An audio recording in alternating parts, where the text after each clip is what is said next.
Existe uma dor que você carrega em silêncio. Ela não aparece nas fotos. Não está no seu currículo. Ninguém vê quando você sorri no meio da rua. Mas ela está lá. É o peso de algo que aconteceu com você e que você nunca aceitou de verdade. Uma traição, uma perda, uma porta que se fechou, um nome que ainda dói quando alguém pronuncia. Uma versão da sua vida que você jurava que ia viver e que simplesmente não veio. E todos os dias, sem perceber, você trava uma guerra silenciosa contra o passado. Você reescreve mentalmente aquela conversa. Você imagina o que teria acontecido se tivesse escolhido diferente. Você acorda de madrugada e a mesma cena roda de novo, como um filme que você não pediu para assistir. Você diz para si mesmo que já superou, mas a verdade é que uma parte de você ainda está presa lá atrás, discutindo com o que já não pode ser mudado. Essa guerra tem um nome. Os antigos a chamavam de sofrimento inútil. Não a dor do golpe em si, mas a dor que você adiciona sobre a dor. A recusa em aceitar que aquilo aconteceu. E é essa recusa, e não o evento, que está drenando a sua força.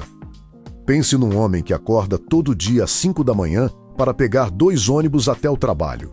No caminho, ele não está no ônibus. Ele está anos atrás, na sala onde recebeu uma notícia que virou a vida dele do avesso.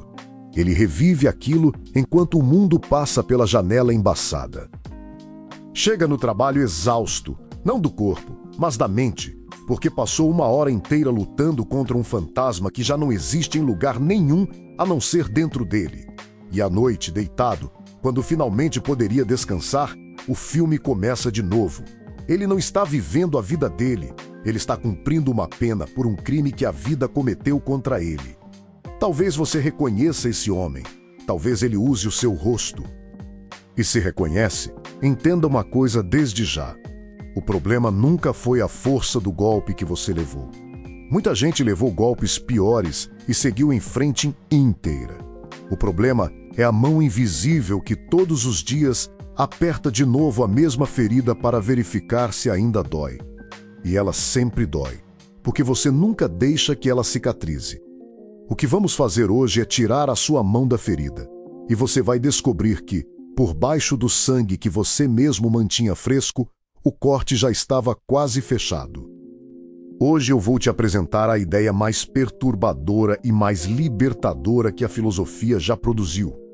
Uma ideia tão contraintuitiva que a maioria das pessoas passa a vida inteira fugindo dela. Uma ideia que os estoicos praticaram nas prisões, nos exílios e nos leitos de morte, e que 2000 anos depois, um filósofo alemão à beira da loucura chamou de sua fórmula para a grandeza humana. O nome dela é amor fati, amor ao destino. Não é resignação, não é desistência. Não é aquele conselho vazio de olhar o lado bom das coisas. É algo muito mais sombrio e muito mais poderoso. É a capacidade de olhar para tudo que já aconteceu com você, inclusive o que te destruiu, e não apenas aceitar, mas transformar aquilo em combustível. Nas próximas horas, eu vou te levar por dentro dessa filosofia, camada por camada. Eu vou te mostrar por que a maior parte do seu sofrimento é uma escolha que você nem sabe que está fazendo. E vou te ensinar como os homens mais duros da história pegaram o pior que a vida ofereceu e usaram como forja. Se você ficar até o final, você não vai sair a mesma pessoa. Porque quando você entende amor fati de verdade, o passado perde o poder que tem sobre você. E pela primeira vez em muito tempo, você para de correr. Respire fundo. Vamos entrar na sombra. Antes de continuarmos, entenda de onde essa ideia realmente vem, porque isso muda tudo. A frase amor fati foi cravada na história por Friedrich Nietzsche, no final do século XIX. Ele escreveu: "Minha fórmula para a grandeza no ser humano é amor fati. Não querer que nada seja diferente, nem para frente, nem para trás, nem por toda a eternidade. Não apenas suportar o necessário, muito menos escondê-lo, mas amá-lo, amar o necessário, amar aquilo que não podia ter sido diferente." Pare um instante nessa frase, porque ela é uma faca. A maior parte das filosofias de autoajuda te promete que você pode ter tudo o que quiser se desejar com força suficiente. Nietzsche faz o oposto. Ele te olha nos olhos e diz: e se a grandeza não estivesse em mudar o destino, mas em amá-lo exatamente como ele é? E aqui vem o detalhe que dá peso a cada palavra dele. Nietzsche não escreveu isso confortável, sentado numa poltrona, com a vida resolvida. Ele escreveu isso sendo um dos homens mais atormentados do seu tempo. Vivia com dores de cabeça tão violentas que o deixavam de cama por dias, quase cego, vomitando. Passava meses sozinho, sem amigos, sem esposa, sem reconhecimento, mudando de pensão em pensão pelas montanhas em busca de um clima que aliviasse o corpo destruído. Seus livros quase não vendiam. Ele foi ignorado e ridicularizado em vida. E foi exatamente esse homem, esmagado pela doença e pela solidão, que teve a audácia sombria de dizer: amo o meu destino, não apesar de tudo isso. Amo tudo isso. Ele criou uma imagem para testar se uma pessoa realmente ama o próprio destino. Chamou de eterno retorno. Imagine, ele dizia, que um demônio te procurasse na sua hora mais solitária e dissesse: esta vida que você viveu, exatamente como foi, você terá de vivê-la de novo, e mais uma vez, e infinitas vezes, sem tirar nem acrescentar nada. Cada dor, cada vergonha, cada perda, tudo de novo, para sempre. E a pergunta é: você amaldiçoaria esse demônio, rangendo os dentes, ou você cairia de joelhos e diria: nunca ouvi nada mais divino? Amor fati é viver de tal forma e aceitar de tal forma o que já viveu que você desejaria repetir cada segundo, não porque foi fácil, mas porque foi seu. Mas Nietzsche não inventou isso do nada. Ele bebeu de uma fonte muito mais antiga. Séculos antes dele, nos pórticos de Atenas e nos palácios e prisões de Roma, os estoicos já viviam uma versão dessa ideia. Eles não a chamavam de amor fati, mas o coração era o mesmo. Epicteto, que nasceu escravo e teve uma perna quebrada pelo dono, ensinava: não exija que as coisas aconteçam como você deseja, mas deseje que elas aconteçam como acontecem, e você viverá em paz. Sêneca, o homem mais rico de Roma e conselheiro de um imperador insano, escreveu que o destino guia quem consente e arrasta quem resiste. Marco Aurélio, o homem mais poderoso do mundo conhecido, escrevia para si mesmo no meio de guerras e pestes: aceite as coisas às quais o destino te amarra e ame as pessoas com quem o destino te uniu, mas faça isso de todo o coração. Percebe o padrão? 3 homens em condições completamente diferentes. Um escravo, um bilionário, um imperador.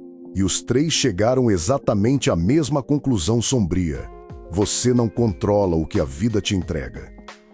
Você só controla se vai lutar contra ela ou aprender a amá-la. Vale conhecer esses 3 de perto, porque a filosofia deles não nasceu de teoria, nasceu de sangue.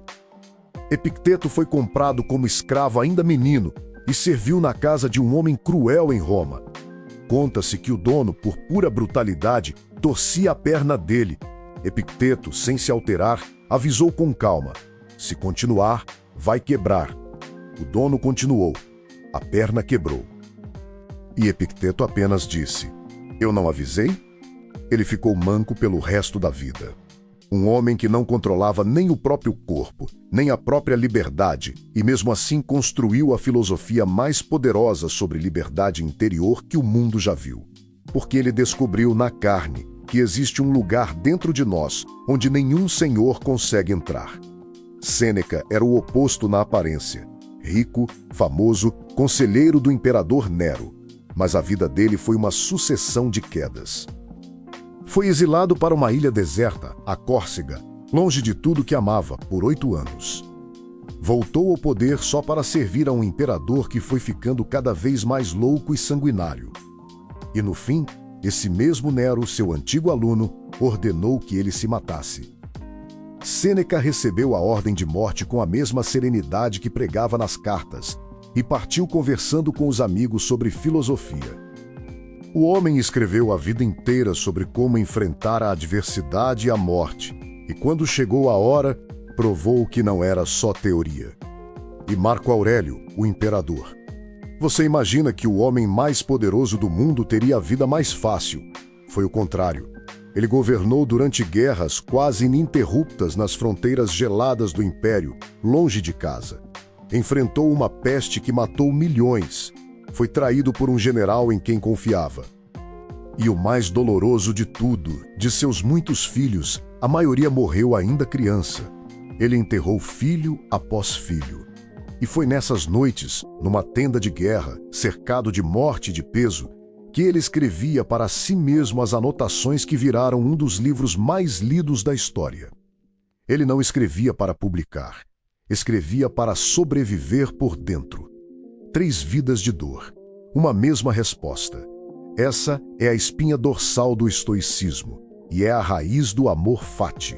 A vida vai te dar cartas que você não pediu. Doenças, perdas, injustiças, pessoas que vão embora, portas que se fecham. E diante de cada uma dessas cartas, existem apenas 2 caminhos. Ou você passa o resto da vida amaldiçoando o jogo, ou você aprende a jogar magistralmente com a mão que recebeu.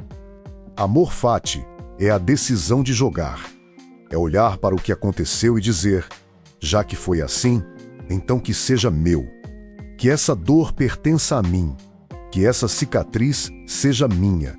Não porque eu queria, mas porque negá-la só me tornaria mais fraco. E aqui está o que quase ninguém entende. Amor fati não é sobre gostar do que te machucou.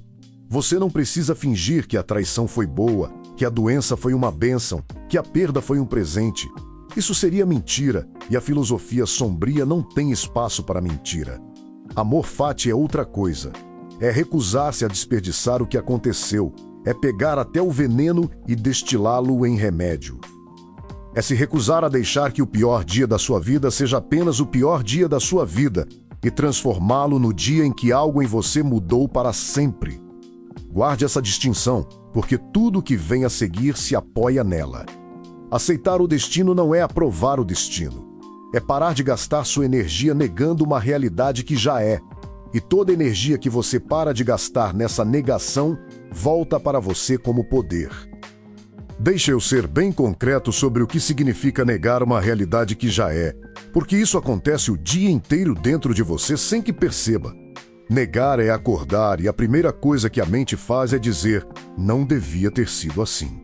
É revisitar a conversa de 10 anos atrás e refazer, pela milésima vez, o que você deveria ter respondido. É olhar a vida de outra pessoa e travar uma comparação silenciosa com a vida que você acha que merecia ter. É passar a tarde inteira num diálogo imaginário com quem te feriu, vencendo uma discussão que só existe na sua cabeça. Cada uma dessas coisas parece pensamento, mas é combustível queimado a troco de nada. É energia jogada num buraco sem fundo chamado passado. Agora imagine o que aconteceria se você recuperasse toda essa energia. Se cada minuto que você gasta reescrevendo o irreversível fosse redirecionado para o que ainda está aberto diante de você. As pessoas acham que não têm energia para mudar de vida, para começar de novo, para construir. Muitas vezes elas têm energia de sobra. Só que ela está toda comprometida, mês após mês, no financiamento de uma guerra contra fantasmas que já venceram. Amor fati é encerrar essa guerra e assinar a paz. Não porque o inimigo mereça a paz, mas porque você precisa desesperadamente do exército de volta.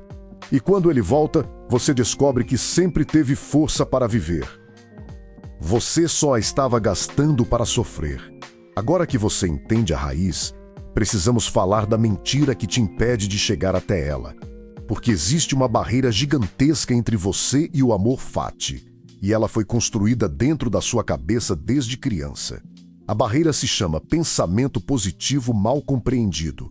A cultura em que você cresceu te vendeu uma ideia venenosa disfarçada de otimismo. Ela te disse, pense positivo, atraia coisas boas, nunca aceite menos do que você merece. Transforme sua mente e você transformará sua realidade.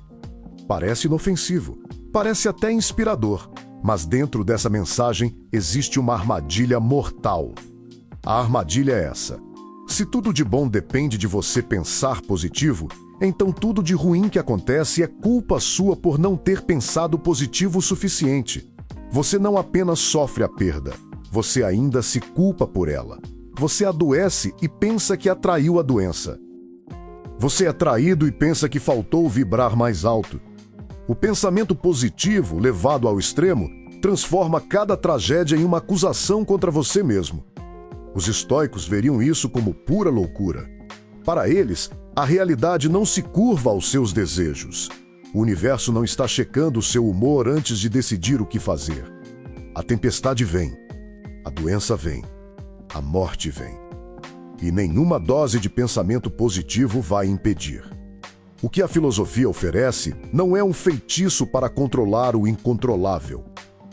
É algo infinitamente mais robusto, a capacidade de permanecer inteiro mesmo quando o incontrolável acontece. Pense numa mulher que perdeu o emprego numa demissão em massa, junto com outras 300 pessoas. Não teve nada a ver com o desempenho dela. Foi uma decisão tomada numa sala de reunião a 1000 quilômetros de distância, por gente que nunca soube o nome dela. E ainda assim, o que a corrói nas semanas seguintes não é só a falta do salário. É uma voz interna repetindo: se eu tivesse me esforçado mais, se eu tivesse pensado diferente, se eu fosse melhor, isso não teria acontecido comigo. O pensamento positivo mal compreendido plantou nela a ideia de que ela era responsável por uma força que nunca esteve nas mãos dela. Ela carrega a culpa de uma decisão que não era dela para tomar. O estoico chega e desmonta isso com uma frieza libertadora. Ele diz: a demissão não dependia de você, então largue a culpa, porque culpa é o imposto que a mente cobra sobre coisas que não estavam sob o seu comando. O que depende de você começa agora. Como você vai usar as próximas manhãs? Que porta você vai bater? Que competência você vai construir? Como você vai tratar quem depende de você enquanto atravessa isso? A energia que ela gastava se culpando pelo passado incontrolável, o estoico redireciona inteira para o presente controlável. E é aí, exatamente aí, que a força que parecia perdida reaparece. Existe uma diferença abissal entre aceitação passiva e aceitação ativa, e é aqui que a maioria se perde. A aceitação passiva é a do derrotado. É dar de ombros e dizer: não adianta, é o destino, não posso fazer nada, então vou me deitar aqui e apodrecer. Isso não é amor fati. Isso é covardia disfarçada de sabedoria. É usar a palavra destino como desculpa para não agir. A aceitação ativa é o oposto exato. Ela diz: isso aconteceu, é real, não posso mudar o que já foi. Então eu aceito plenamente que foi, e agora, a partir dessa aceitação, eu ajo com toda a minha força sobre o que ainda posso tocar. O estoico não aceita o destino para parar de agir, ele aceita o destino para poder agir sem o peso morto da negação nos ombros. Pense num remador em um rio de correnteza forte. O tolo rema furiosamente contra a corrente, gastando toda a energia, xingando o rio e ainda assim é arrastado, exausto e amargurado. O sábio lê a corrente. Ele aceita para onde a água quer ir e usa essa mesma força para se dirigir com precisão para onde ele precisa chegar. A corrente que afogaria o primeiro é o que carrega o segundo. A água é a mesma. O que muda é a relação com ela. Os estoicos tinham uma imagem ainda mais crua para isso, tirada da vida real deles. Imagine um cão amarrado a uma carroça em movimento. A carroça representa o destino, aquilo que vai acontecer de qualquer jeito. O cão tem duas opções, e só duas. Ou ele caminha junto, no ritmo da carroça, e assim segue com uma certa dignidade, farejando o caminho, relativamente livre dentro do limite da corda. Ou ele crava as patas no chão e se recusa a andar. E o que acontece com o cão que se recusa? A carroça não para. Ela simplesmente o arrasta pelo chão, ralando, machucando, até o destino, do mesmo jeito. Ele chega no mesmo lugar. A única diferença é que um chega caminhando e o outro chega dilacerado. O destino é a carroça. Você é o cão, e a corda não vai arrebentar. Essa é a escolha que a vida coloca diante de você todos os dias, e a maioria das pessoas nem percebe que está escolhendo. Elas cravam as patas no chão contra coisas que vão acontecer de qualquer forma, contra o envelhecimento, contra uma decisão já tomada, contra um passado imutável, e passam a vida sendo arrastadas e se perguntando por que estão tão feridas. Amor fati é a decisão consciente de soltar as patas e caminhar. Não é desistir da direção, porque dentro do limite da corda ainda há muita liberdade de movimento. É parar de ser arrastado por aquilo que, com ou sem a sua permissão, vai acontecer. O seu passado é essa corrente. Você não pode remar contra o que já aconteceu. Cada hora que você passa desejando que fosse diferente é uma hora remando contra um rio que não vai parar de correr. Amor fati é largar os remos da negação, ler a corrente e começar a usá-la. E aqui está a virada mais dura de engolir. No momento em que você para de gastar energia negando o que aconteceu, uma quantidade absurda de força é liberada dentro de você. Força que estava presa, congelada, aprisionada na guerra contra o passado. Essa força volta, e é com ela que você constrói o que vem depois. É por isso que as pessoas que sofreram as maiores perdas e as aceitaram plenamente têm, muitas vezes, uma intensidade que os confortáveis nunca terão. Elas não desperdiçaram a dor, elas a converteram. Isso nos leva ao coração de tudo, a ferramenta central que torna o amor fati possível na prática. Sem entender isso, o resto é só poesia bonita. Com isso, tudo muda. Chama-se a dicotomia do controle, e é a ideia mais importante que Epicteto deixou para a humanidade. Ele começa seu manual com ela, porque sabia que sem ela nada mais funciona. A ideia é brutalmente simples. Existem coisas que dependem de você e coisas que não dependem de você. E confundir essas duas categorias é a origem de praticamente todo o sofrimento humano. O que depende de você? Seus julgamentos, suas escolhas, suas ações, o significado que você dá aos eventos, a forma como você responde, o caráter que você constrói. Isso, e apenas isso, está de fato nas suas mãos. O que não depende de você, praticamente todo o resto. O corpo com que você nasceu, a família em que você nasceu, o que os outros pensam de você, a economia, o clima, o passado inteiro, cada segundo dele, a doença que pode chegar, a hora da sua morte, as ações de todas as outras pessoas do planeta. Nada disso está sob o seu comando, por mais que você se torture tentando comandar. Agora observe onde você gasta a sua vida. A maioria das pessoas passa 80% da energia mental tentando controlar exatamente o que não pode controlar e quase nada cuidando do que realmente pode. Elas se desesperam com o que os outros pensam, algo totalmente fora do seu alcance, e negligenciam o próprio caráter, a única coisa que era delas. Elas remoem o passado, que é imutável, e desperdiçam o presente, que é a única matéria-prima que possuem. Amor fati é a aplicação máxima da dicotomia do controle sobre o tempo. O passado é a categoria mais absoluta de tudo que não depende de você. Nada, nenhuma força no universo pode mudar um único segundo do que já foi. É mais fixo que as montanhas, mais imutável que as estrelas. E ainda assim, é contra esse muro impenetrável que a maioria das pessoas passa a vida socando os punhos até sangrar.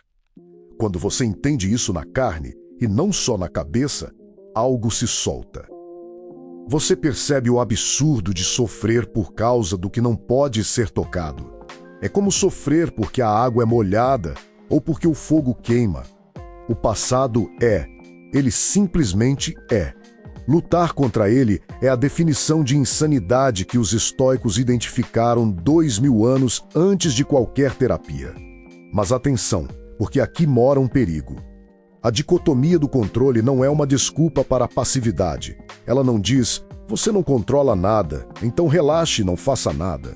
Ela diz o oposto radical.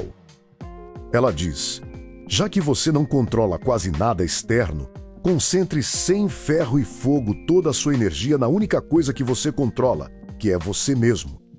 Pare de tentar ser o gerente do universo e torne-se o senhor absoluto do seu próprio reino interior. O escravo Epicteto entendeu isso melhor que qualquer imperador. Eles podiam acorrentar seu corpo, podiam quebrar sua perna, podiam vendê-lo como propriedade.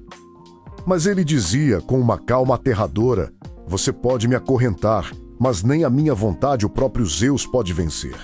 Essa é a fortaleza que ninguém pode invadir. E o amor fati é a chave que abre a porta dela. Faça um exercício agora, mentalmente. Pegue as 3 coisas que mais te tiram o sono e coloque cada uma numa das 2 colunas. Coluna 1, depende de mim. Coluna 2, não depende de mim. O que os outros pensaram de você naquela situação, coluna 2, não depende de você. A decisão que outra pessoa tomou, coluna 2. O resultado final, que envolve 1000 fatores fora do seu alcance, coluna 2. E o que sobra na coluna 1? Quase sempre uma coisa só, e uma coisa poderosa, a sua próxima ação, a sua resposta, o que você faz a partir de agora. Toda a angústia humana mora na tentativa desesperada de arrastar itens da coluna 2 para a coluna 1. Toda a paz humana começa quando você para de arrastar e coloca as 2 mãos, com força total, apenas no que já era seu. Não é fraqueza aceitar que você não controla o resultado. É a maior das forças. O arqueiro estoico tinha uma imagem para isso. Ele treina anos a fio, escolhe a melhor flecha, sente o vento, mira com toda a técnica e solta. Nesse instante, tudo o que dependia dele foi feito com perfeição. Mas depois que a flecha deixa a corda, uma rajada de vento pode desviá-la. O alvo pode se mover. E o arqueiro sábio já fez as pazes com isso antes de atirar. Ele se dedica totalmente ao tiro e se desapega totalmente do acerto. Faz tudo o que pode e entrega o resto ao destino. Essa é a postura de um homem livre. Ele não vive refém do que não controla. Uma vez que você domina a dicotomia do controle, você está pronto para a próxima verdade, que é onde a filosofia sombria realmente mostra os dentes. Porque não basta aceitar o destino. Os estoicos foram mais longe. Eles ensinaram a usá-lo como arma. O nome dessa ideia, na versão que chegou até nós, é O obstáculo é o caminho. Marco Aurélio escreveu uma frase que atravessou 2 milênios sem perder o corte. Ele disse, a mente adaptável converte em seu proveito aquilo que atrapalha sua ação.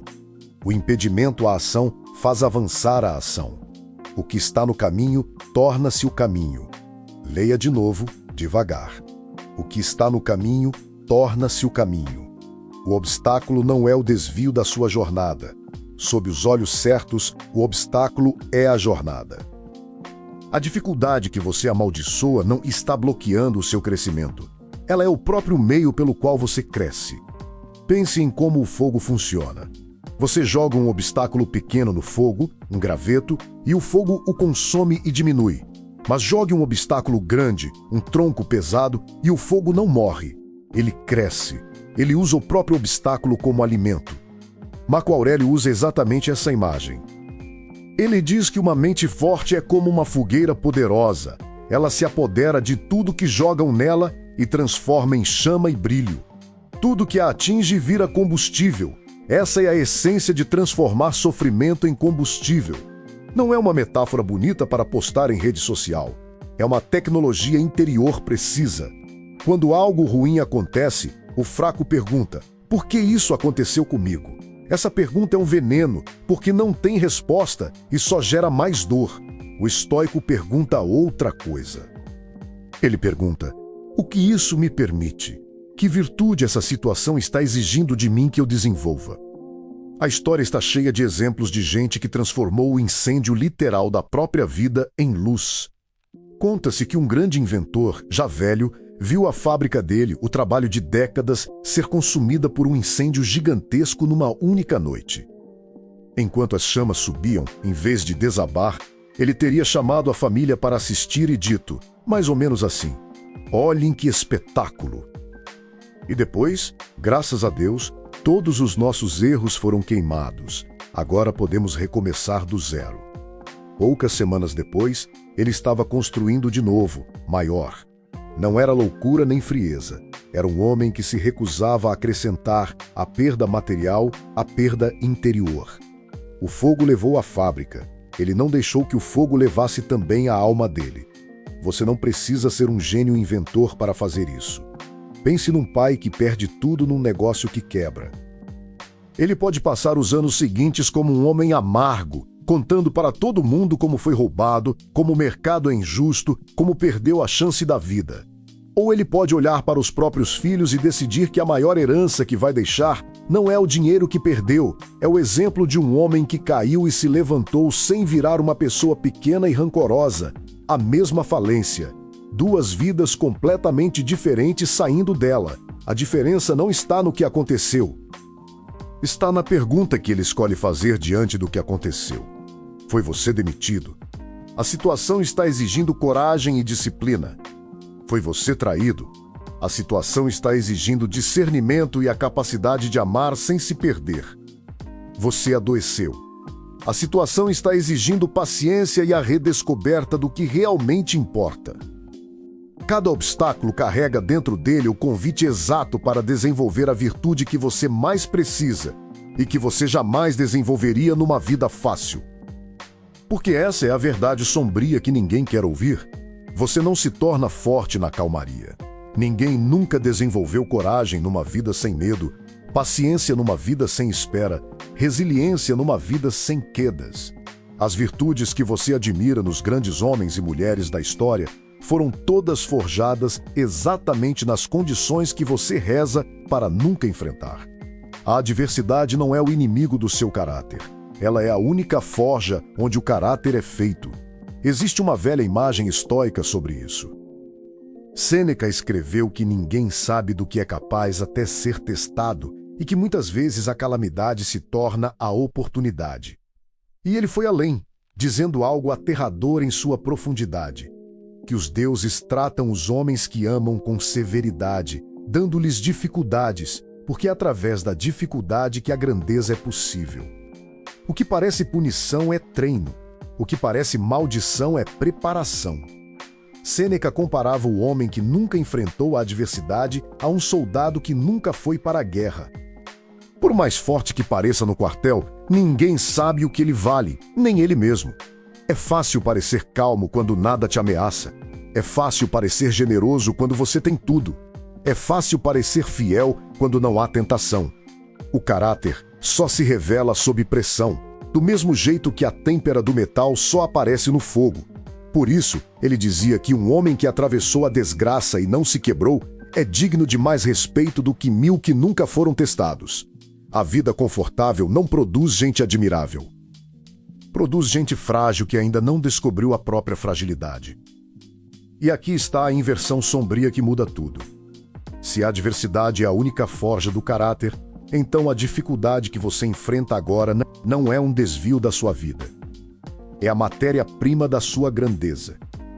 Aquilo que você mais teme e mais reza para não acontecer é, do ponto de vista do crescimento, exatamente o treino que te tornaria formidável. Não estou dizendo para você desejar a desgraça.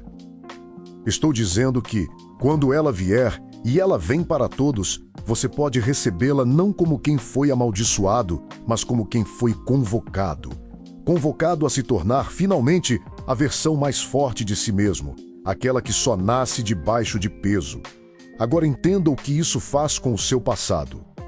Aquela coisa terrível que aconteceu com você, aquela que você negaria a qualquer custo se pudesse.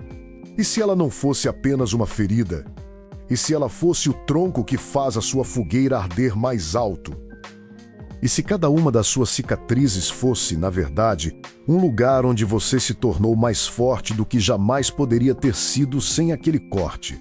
Amor fati, é olhar para essas cicatrizes e, em vez de escondê-las, reconhecê-las como o mapa exato da sua força. Mas para chegar a esse ponto, você precisa de uma prática, uma preparação. E os estoicos tinham uma, sombria e eficaz, que vamos ver agora. Chama-se premeditatio malorum, a premeditação dos males. E à primeira vista ela parece o oposto de tudo que te ensinaram sobre positividade. Enquanto o mundo te manda visualizar o sucesso, os estoicos praticavam visualizar a perda. Todas as manhãs, ou em momentos de calma, eles se sentavam e imaginavam, com calma e detalhe, as coisas que poderiam dar errado. Sêneca aconselhava que ensaiássemos mentalmente o exílio, a pobreza, a doença, a perda dos que amamos, a nossa própria morte, não para se torturar, não para viver com medo, mas exatamente pelo motivo contrário, para desarmar o poder que essas coisas têm sobre nós. O que te destrói não é apenas a perda, é a perda que chega de surpresa a uma mente despreparada. É o choque, é o não pode ser, isso não estava nos meus planos. Quem nunca contemplou a possibilidade da queda desaba por inteiro quando ela chega. Mas quem já visitou aquele cenário na imaginação, com serenidade, muitas vezes encontra a tempestade quando ela vem e pensa apenas: eu já te conhecia. Eu já esperava por você. Faça um teste simples amanhã de manhã. Antes de sair de casa, sente-se por 2 minutos e ensaie o dia com o olhar de um estoico. Diga a si mesmo: hoje talvez alguém me trate mal no trânsito. Talvez um plano meu desande.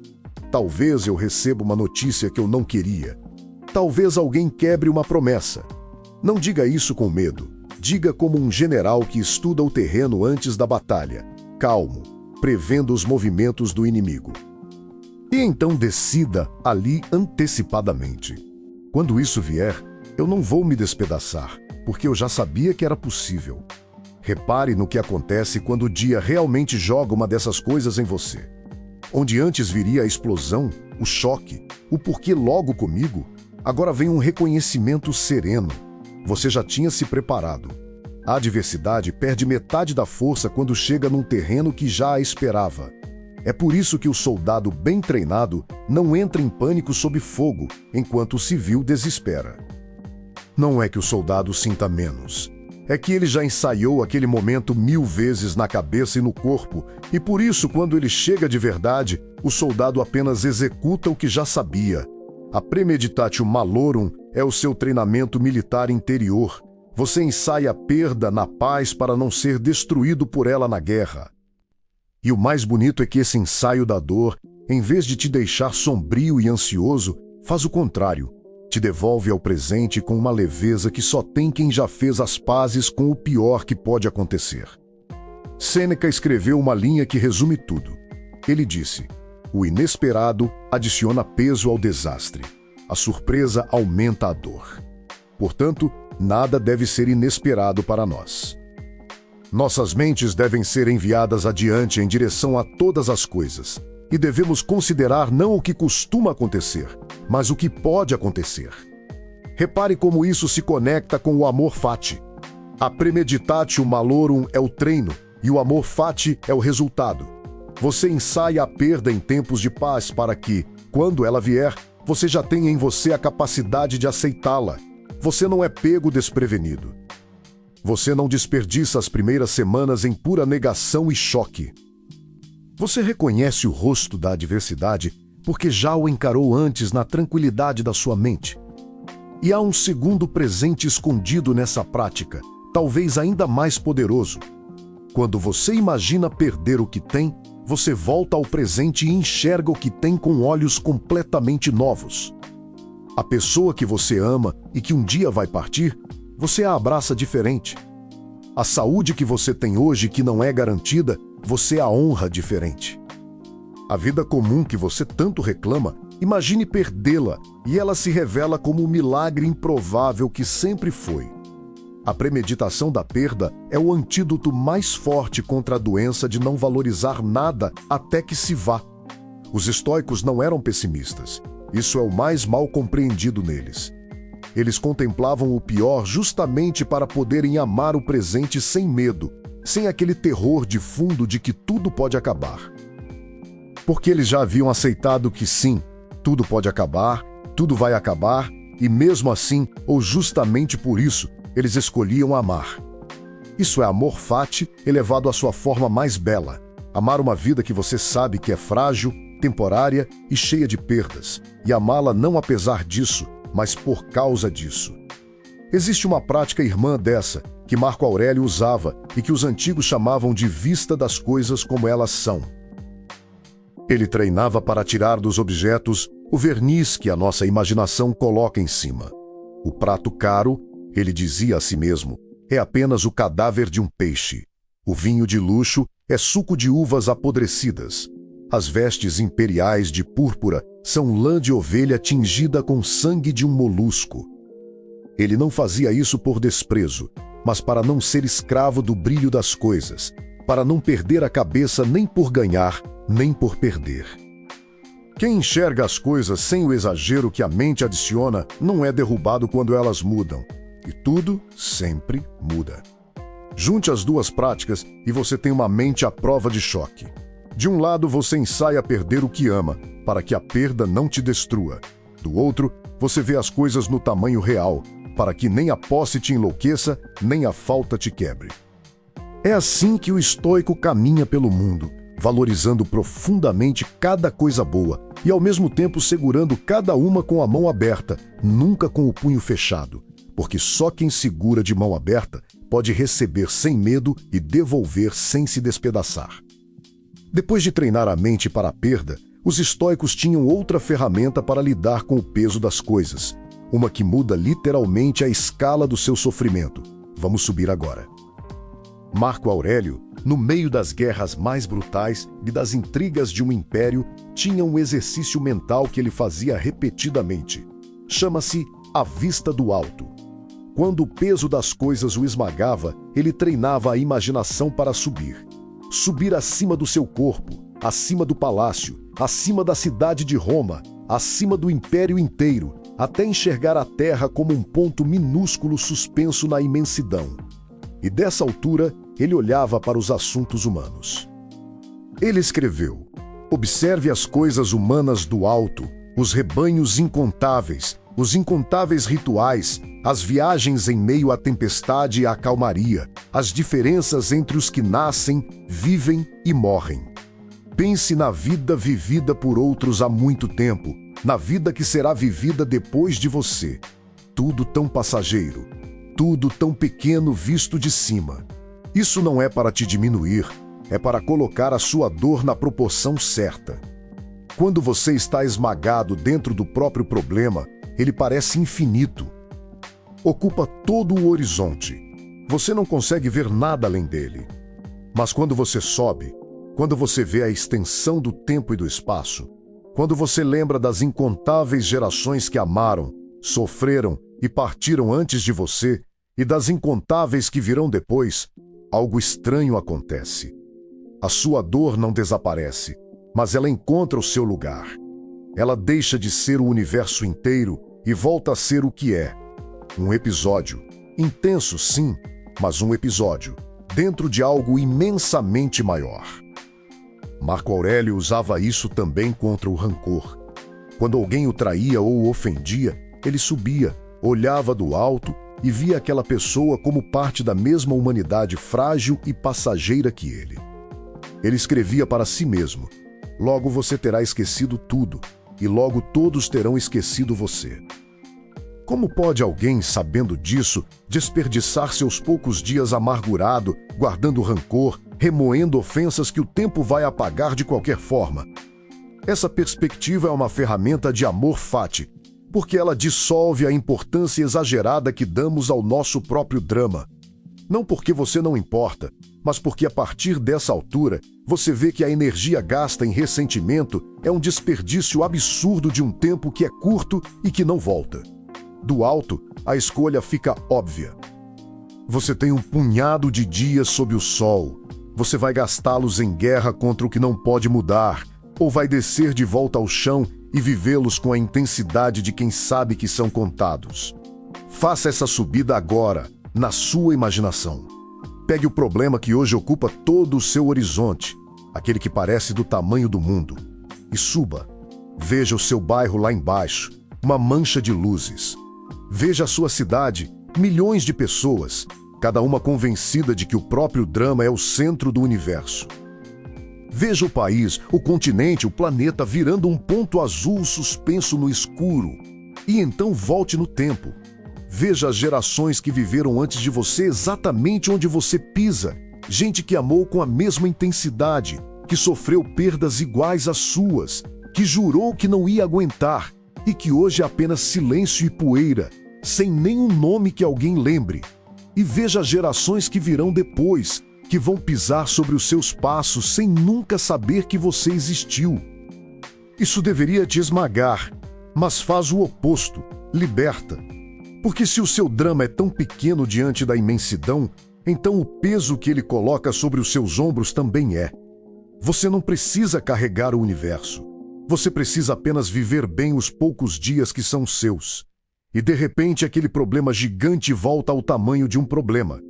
Grande, sim, mas do tamanho de uma vida humana, não do tamanho do cosmos. E isso você consegue carregar. E é justamente sobre uma das perdas mais pesadas que precisamos falar agora, porque é aí que o amor fati é testado até o limite. A morte de quem amamos. A perda que não tem conserto, que não tem lição fácil, que não se resolve com nenhuma frase bonita. Aqui a filosofia sombria precisa ser honesta, ou não vale nada. Os estoicos não eram frios diante da morte, apesar da fama. Sêneca, quando perdeu um amigo querido, escreveu cartas cheias de dor. O que eles rejeitavam não era o luto. Era o luto que não termina nunca. O luto que se transforma em identidade. O luto que a pessoa passa a carregar como uma prova de amor, quando na verdade virou uma prisão. Epicteto tinha uma imagem dura e libertadora sobre isso. Ele dizia: nunca diga sobre nada que você perdeu. Diga que devolveu. Seu filho morreu, ele foi devolvido. Sua esposa morreu, ela foi devolvida. Tudo que você ama foi apenas emprestado a você por um tempo. Você nunca foi dono de nada. Você foi hóspede. Você foi guardião temporário de tesouros que sempre pertenceram ao fluxo maior da vida. Isso soa cruel à primeira escuta. Mas repense. Se você entende que tudo que você ama é emprestado, você para de exigir que seja eterno. Você para de viver a companhia das pessoas com o terror de fundo de perdê-las e passa a vivê-la com a gratidão de quem sabe que cada dia é um presente que não era devido. E quando a perda finalmente vier, e ela sempre vem, você chora, porque amar dói, mas você não se despedaça na revolta de por que isso foi tirado de mim, porque você sabia desde o início que não era seu para manter. Amor fati, diante da morte, é a forma mais alta dessa filosofia. É olhar para o tempo que você teve com alguém e, em vez de se afogar no que foi tirado, se ancorar no que foi dado. É dizer: eu tive isso, isso existiu, ninguém pode apagar que existiu. A dor de ter perdido é apenas o preço justo e inevitável do privilégio de ter tido. E se me perguntassem se eu preferiria nunca ter amado para não sentir essa dor, eu diria 1000 vezes não. Amar valeu cada gota do luto. Repare o que essa postura faz. Ela não elimina a dor, porque nada elimina, mas ela impede que a dor se torne veneno. Ela impede que você desperdice os anos que ainda tem, amaldiçoando o destino que levou quem se foi. Ela honra os mortos da única forma que realmente os honra, continuando a viver plenamente, carregando o que eles te ensinaram, em vez de parar de viver junto com eles. O maior tributo que você pode prestar a quem partiu não é a sua eterna infelicidade, é a sua vida vivida com toda a força, em memória de quem já não pode viver a sua. Sêneca escreveu cartas de consolo para pessoas destruídas pelo luto, e o que ele dizia era duro e verdadeiro ao mesmo tempo. Para uma mãe que havia perdido o filho e chorava havia anos sem parar, ele perguntou com toda a delicadeza e toda a firmeza: você chora porque ele viveu pouco ou porque você achou que ele viveria para sempre? E completou com uma ideia que atravessa os séculos: pense em tudo que ele foi para você, e não apenas no que a morte tirou. A gratidão pelo que existiu e o luto pelo que se foi nascem exatamente da mesma raiz, que é o amor. A diferença é que a gratidão te mantém de pé, enquanto o luto sem fim te enterra junto. E ele lembrava de uma coisa que quase ninguém quer encarar. Todos nós vivemos com uma sentença suspensa sobre a cabeça, a nossa e a de todos que amamos. Ninguém foi prometido a você para sempre. Quando você entende isso de verdade, cada dia comum ganha um brilho que você nunca tinha percebido. O jantar barulhento, a ligação chata, o abraço apressado na porta. Um dia, você daria tudo por mais um desses momentos comuns que hoje você deixa passar sem nem olhar. Amor fati, diante da morte, começa muito antes da morte. Começa em como você trata hoje quem ainda está aqui. Mas existe um obstáculo interno que envenena tudo isso e precisamos arrancá-lo pela raiz. Ele é silencioso, ele parece justo e ele está devorando você por dentro. O nome dele é ressentimento. É a incapacidade de deixar ir uma ofensa, uma injustiça, uma dívida que a vida ou as pessoas contraíram com você e nunca pagaram. O ressentimento tem uma qualidade traiçoeira. Ele se sente justo. Ele se sente como justiça. Você foi lesado, então tem o direito de guardar aquilo, de alimentar aquilo, de esperar que o universo conserte. E enquanto você espera, o veneno circula. Existe uma verdade brutal sobre o ressentimento que os estoicos entenderam perfeitamente. O ressentimento é você tomando veneno e esperando que o outro morra. A pessoa que te feriu talvez nem lembre mais. Talvez esteja dormindo tranquila neste momento, enquanto você revira na cama pela milésima vez a cena da injustiça. Quem está sendo consumido não é o culpado. É você. Você se tornou o carcereiro e o prisioneiro da mesma cela. Você pegou uma ofensa que durou um instante e a estendeu por anos, dentro da sua própria mente, cumprindo uma pena que ninguém te condenou a cumprir a não ser você mesmo. Marco Aurélio tinha um antídoto para isso, e ele o usava todas as manhãs. Ele escrevia antes de enfrentar o dia: "Hoje vou encontrar pessoas intrometidas, ingratas, arrogantes, desonestas, invejosas e mal-humoradas. Elas são assim porque não conhecem a diferença entre o bem e o mal. Mas eu, que compreendo essa diferença, não posso ser ferido por nenhuma delas, nem me irritar contra o meu próprio irmão de humanidade." Ele não esperava que as pessoas fossem perfeitas.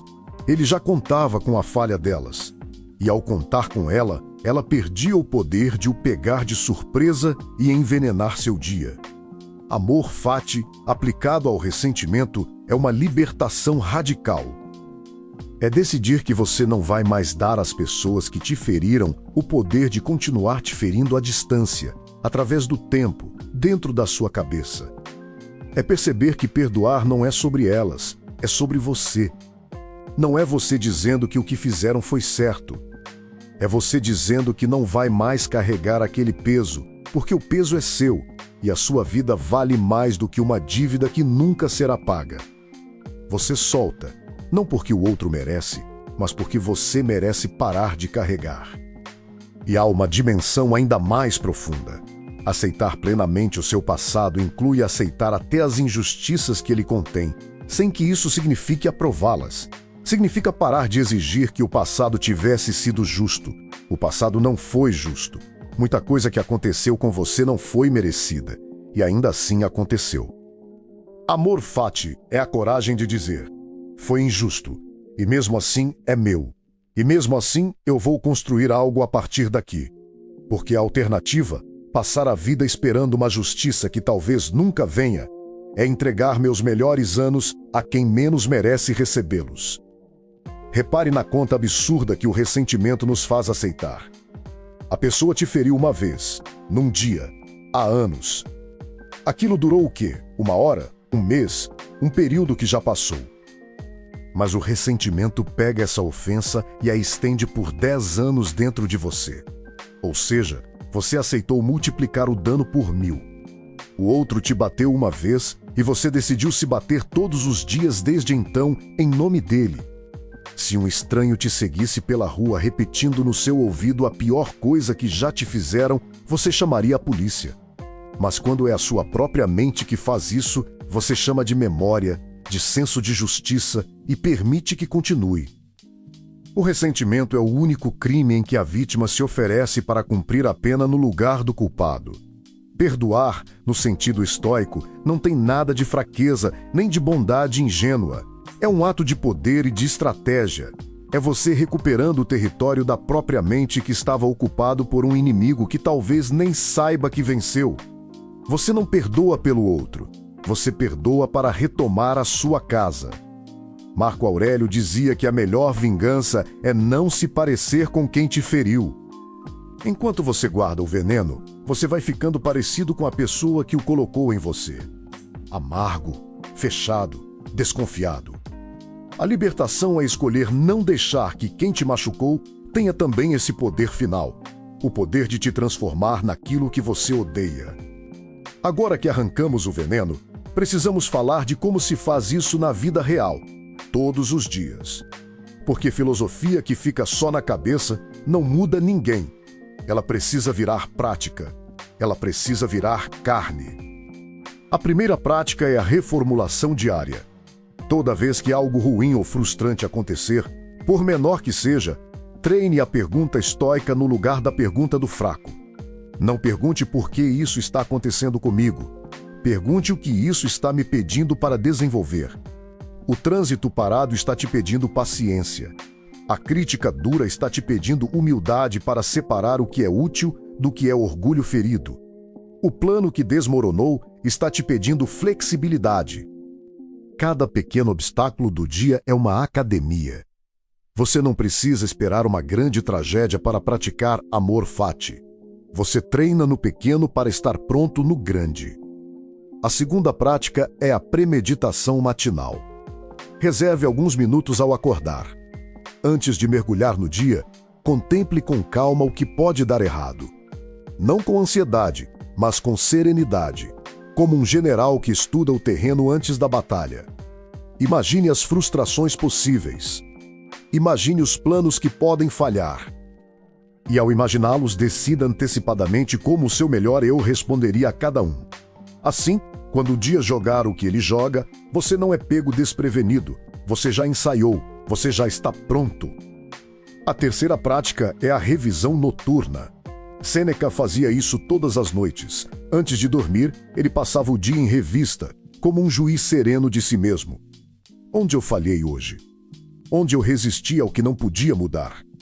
Onde eu desperdicei energia em coisas fora do meu controle? Onde eu agi de acordo com meus valores e onde eu me traí? Não é autoflagelação, é calibragem. É como você melhora 1 grau por dia para que o você de amanhã seja um pouco mais senhor de si do que o de hoje. A quarta prática é o memento das cicatrizes. De tempos em tempos, olhe conscientemente para as coisas mais difíceis que você já viveu e, em vez de desviar o olhar, pergunte: quem eu me tornei por causa disso? Que força eu tenho hoje que eu não teria se aquilo não tivesse acontecido? Que profundidade, que empatia, que resistência aquela dor construiu em mim. Você vai descobrir quase sempre que as partes mais sólidas de quem você é foram construídas exatamente nos escombros. Isso é olhar para o próprio destino e começar de fato a amá-lo. E a quinta prática, a mais alta de todas, é o exercício do sim. Escolha um evento do seu passado que você ainda rejeita, que você ainda deseja que não tivesse acontecido. E treine dizer, não com resignação derrotada, mas com força, sim. Isso aconteceu. Isso é parte da minha história. Eu não teria escolhido, mas já que foi assim, eu o reivindico como meu. Eu me recuso a viver amaldiçoando um capítulo que já está escrito. Eu vou usá-lo. Cada vez que você diz esse sim de verdade, uma corrente se rompe. E um dia, depois de muitos desses sims, você percebe que já não está mais correndo do seu passado. Você está de pé sobre ele, como sobre uma fundação. Uma palavra sobre como praticar isso, porque aqui as pessoas se enganam. Elas ouvem tudo isso, sentem um arrepio de inspiração e esperam que na manhã seguinte estejam curadas. E quando percebem que a velha dor ainda está lá, concluem que a filosofia não funcionou. Mas amor fati não é um interruptor que você aperta uma vez. É um músculo. Nenhum músculo cresce numa tarde. Ele cresce na repetição teimosa, dia após dia, principalmente nos dias em que você não está com vontade. Os estoicos não se achavam sábios prontos.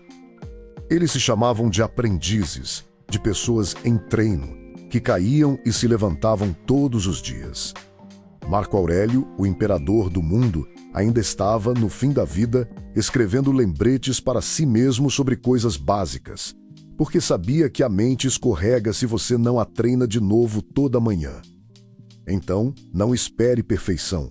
Espere progresso. Vai ter dia que você vai reagir como o velho você, remoendo, se revoltando, socando o muro do passado. Tudo bem. No momento em que você perceber, apenas volte. Respire. Faça de novo a pergunta certa. Diga de novo o sim. Cada retorno conta.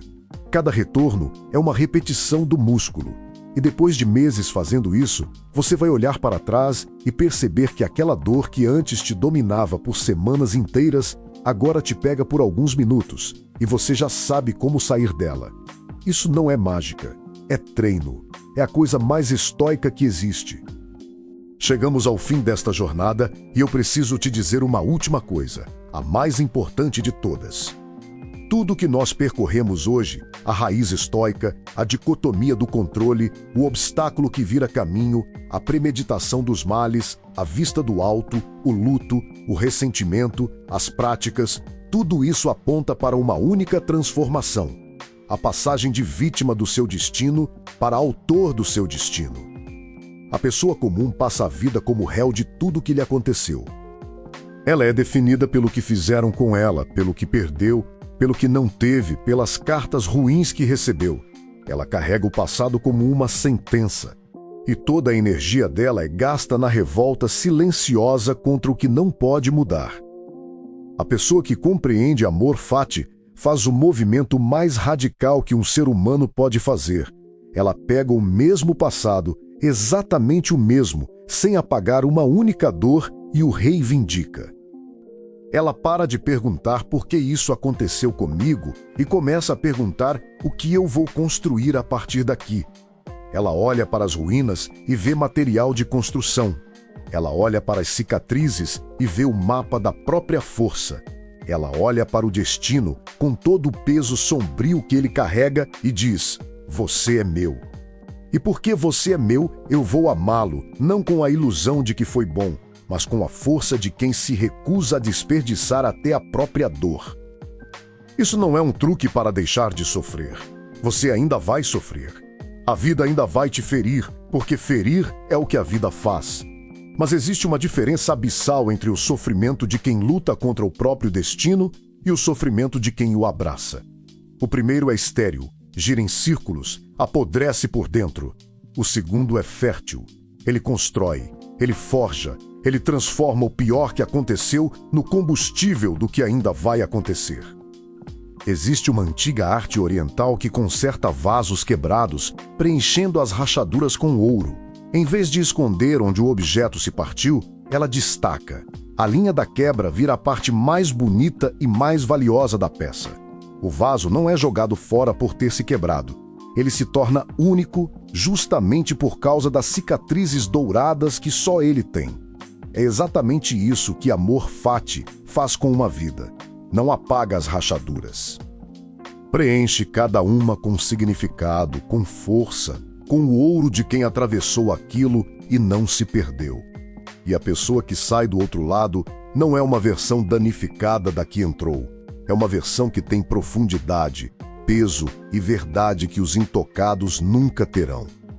Olhe para as pessoas que você mais admira de verdade, não pela beleza ou pelo dinheiro, mas pela presença, por aquela solidez que faz você se sentir seguro perto delas. Investigue a história dessas pessoas e você quase sempre vai encontrar a mesma coisa. Elas passaram por um inferno. Elas foram partidas em algum ponto. E em vez de esconder ou negar, Elas transformaram aquilo em ouro. A serenidade que você inveja nelas não veio da ausência de sofrimento. Veio do sofrimento atravessado e reivindicado. Elas não tiveram uma vida sem tempestades. Elas simplesmente aprenderam a não amaldiçoar a chuva. O passado que você tanto tentou reescrever é, na verdade, a matéria-prima da pessoa que você está prestes a se tornar. Nada foi desperdiçado. Nada precisa ser negado. Tudo, absolutamente tudo, inclusive o que te destruiu, pode arder na sua fogueira e fazê-la queimar mais alto. Volte por um instante àquele homem do começo deste vídeo. Aquele que acordava às 5 da manhã e no ônibus, no trabalho, na cama, estava sempre preso anos atrás, cumprindo uma pena por um crime que a vida cometeu contra ele. Imagine que um dia ele entenda tudo isso que nós percorremos. Que ele pare, no meio do trajeto, e em vez de rodar o filme antigo mais uma vez, diga para si mesmo, baixinho: aconteceu. Foi real. Doeu como poucas coisas doeram. E é meu. E porque é meu, eu vou parar de me bater com isso e vou começar a construir com isso. Naquele instante, nada muda no mundo externo. O ônibus é o mesmo, o trabalho é o mesmo, o passado é o mesmo. Mas o homem que olha para tudo isso não é mais o mesmo. Ele soltou as patas. Ele parou de ser arrastado. Ele, pela primeira vez em anos, começou a caminhar. Esse homem pode ser você.